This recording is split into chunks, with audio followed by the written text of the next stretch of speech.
बिस्मिल्लाहिर्रहमानिर्रहीम। अस्सलाम वालेकुम ख़वातीन व हज़रात, उम्मीद है कि आप सब बिल्कुल खैरियत से होंगे। हम आपको स्पीक आउट चैनल में खुशामदीद कहते हैं। हमारी आज की वीडियो में हम आपको हज़ूर अकरम सल्लल्लाहु अलैहि वसल्लम की पसंदीदा सब्जी के बारे में बताएंगे और उसके फवाइद के बारे में जानकर आप हैरान रह जाएंगे। नबी अकरम सल्लल्लाहु अलैहि वसल्लम खाने में खजूर और सब्जियों में कद्दू को बेहद पसंद फरमाते थे। हज़रत आयशा रज़ी अल्लाह अन्हा से रवायत है कि हज़ूर अकरम सल्लल्लाहु अलैहि वसल्लम कद्दू के मौसम में कद्दू की तरकारी खाने में बेहद पसंद फरमाते थे। ये तरकारी खुश्की को दूर रखने वाली है और इंसानी दिमाग को तरोताज़ा बनाती है। चौथी सदी हिजरी के तिबी मुहिकीन, जिनमें बौली सीना, मूसा बिन खालिद और हुसैन बिन इसहाक का नाम सरे फहरिस्त है, इन माहिरीन ने भी कद्दू की अफादियत के बारे में कहा है कि हम हैरान हैं कि इस सब्जी के इतने ज्यादा फवायद हैं कि इनका अहाता नहीं किया जा सकता। अगर कद्दू के छिलके को खुश्क करके उसे जलाकर खाकस्तर कर लें और बाद में ये खाकस्तर चाकू, छुरी या तलवार से लगने वाले जख्मों से जारी होने वाले खून को रोकने के लिए काम कर सकता है और हैरानकुन तौर पर खून के बहने को मुकम्मल तौर पर बंद कर देता है। कद्दू से बनाया गया सालन भी बहुत सी बीमारियों में कुव्वत बख्श साबित होता है।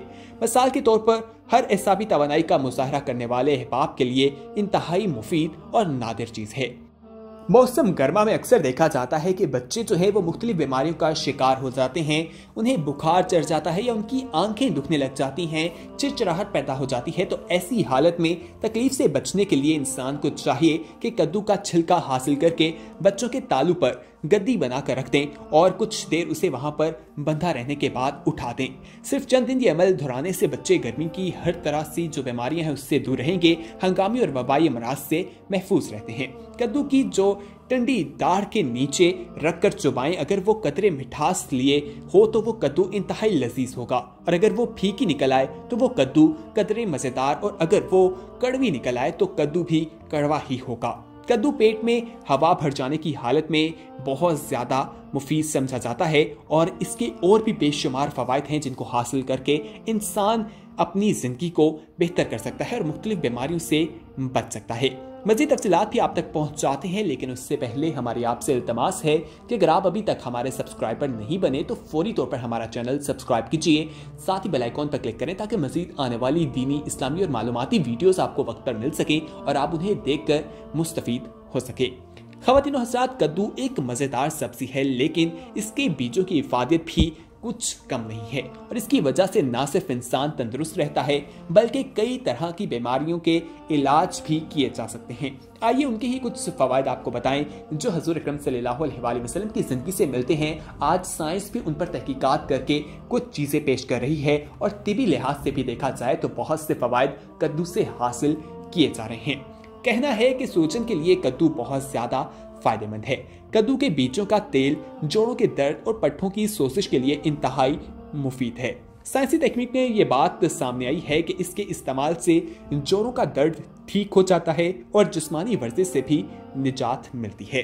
खवातीन के लिए इसके क्या फवायद हैं तो वो भी आपको बताते हैं। इसमें कुदरती तौर पर फाइरोस्ट्रोजिक होता है जो कि खून में अच्छे कोलेस्ट्रॉल की मिकदार को बढ़ाता है, जिसकी वजह से खवातीन को मखसूस आयाम में तकलीफ कम होती है।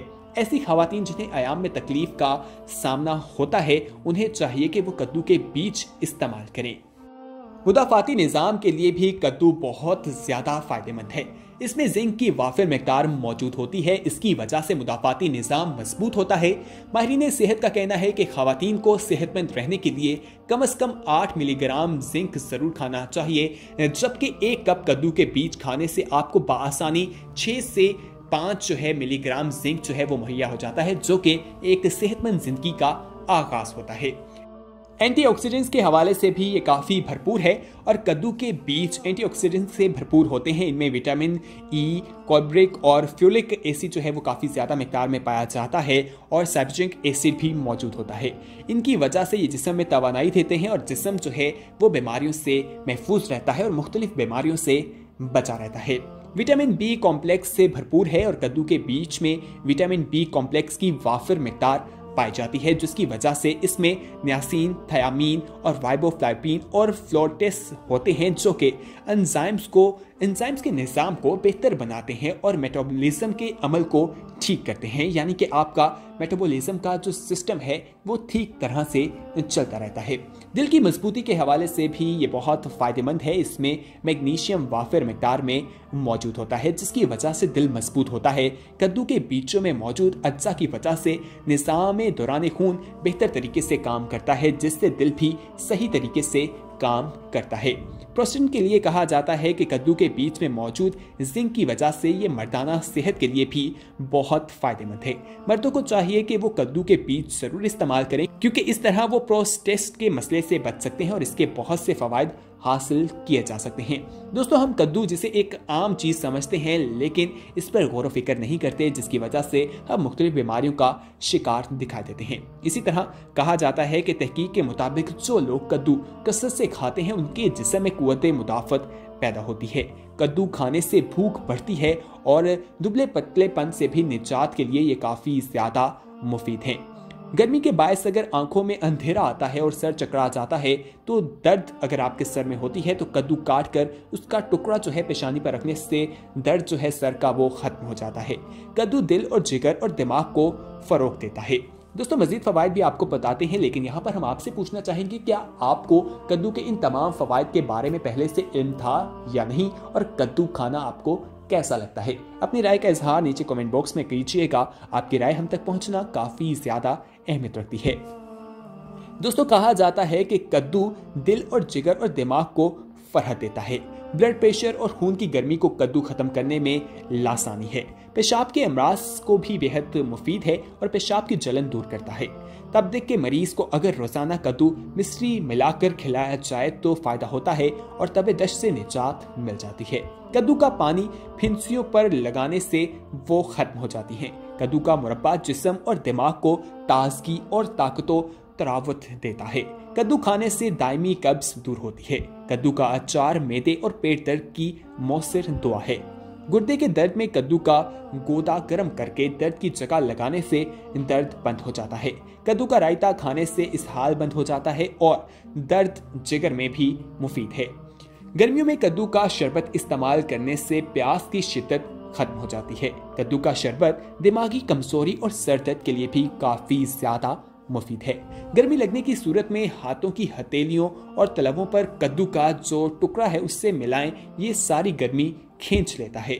2 चम्मच कद्दू के बीज का रोजाना इस्तेमाल मोटापे को कम करता है और आपको बहुत ज्यादा एनर्जी भी प्रोवाइड करता है। कद्दू का तेल सर दर्द और सर के अमराज को खत्म करता है और कद्दू के बीज का तेल सर के बालों को लंबा और ताकतवर बनाता है। यानी यहाँ पर यह बात भी वाज़ेह हो गई कि अगर आपको अपने लंबे और मजबूत बाल चाहिए, जिसके लिए खवातीन और मर्द बहुत ज्यादा मेहनत करते हुए दिखाई देते हैं, तो उन्हें चाहिए कि वो कद्दू का इस्तेमाल करके लंबे और ताकतवर बाल हासिल कर सकते हैं। ज्यादा तेज धूप में जाते वक्त रोगन कद्दू जो है उसको पैरों के तलवों और गर्दन पर लगा लें, तो इससे भी काफी आपको मदद मिलती है। ये तमाम चीजें करने के बाद आपको हैरानी तौर पर अपने ऊपर होने वाली जो तब्दीलियां हैं उन्हें देखकर हैरान होगा कि किस तरह से ये तमाम चीजें हमारे लिए फायदेमंद है। दोस्तों, अल्लाह ताला ने ज़मीन पर इंसानों के लिए बेशुमार नेमतें अता की हैं, जिनमें बहुत सी ज़रूरियात ज़िंदगी में खुराक, पानी, पनाका और खुदा की दीगर कुदरती तोहफे हैं और ग़ज़ा दुनिया में हर इंसान के लिए ज़रूरी है। अल्लाह के प्यारे नबी हज़रत मोहम्मद सल्लल्लाहु अलैहि वसल्लम की आदत मुबारक ये थी कि जिस किस्म का खाना सामने आता उसे तनावुल फरमा लेते और ना ही किसी खास किस्म के खाने के लिए इत्तमाम फरमाते। हमारे प्यारे नबी हज़रत मोहम्मद सल्लल्लाहु अलैहि वसल्लम जिन ग़ज़ाओं को शौक़ से खाते थे उसमें खजूर का जिक्र है और कद्दू का जिक्र है। उसके बाद हम देखते हैं कि हुज़ूर अकरम सल्लल्लाहु अलैहि वसल्लम को ज़ैतून भी पसंद था और दूध का भी एहतमाम बहुत ज़्यादा किया जाता था। तो इन तमाम चीज़ों में बहुत से फ़वाइद मौजूद हैं और साइंसदान आज जब इन तमाम फ़वाइद को हम पर वाज़ेह करते हैं तो हम हैरान रह जाते हैं और इन चीज़ों पर अमल करने की कोशिश करते हैं। अगर हम चाहते हैं कि सेहतमंद ज़िंदगी गुजारें तो हमें अपने प्यारे नबी हज़रत मोहम्मद सल्लल्लाहु अलैहि वसल्लम के बताए हुए तरीके के मुताबिक ज़िंदगी गुजारनी है, जो हमें दुनियावी और आखिरी दोनों ज़िंदगियों में मदद देगी।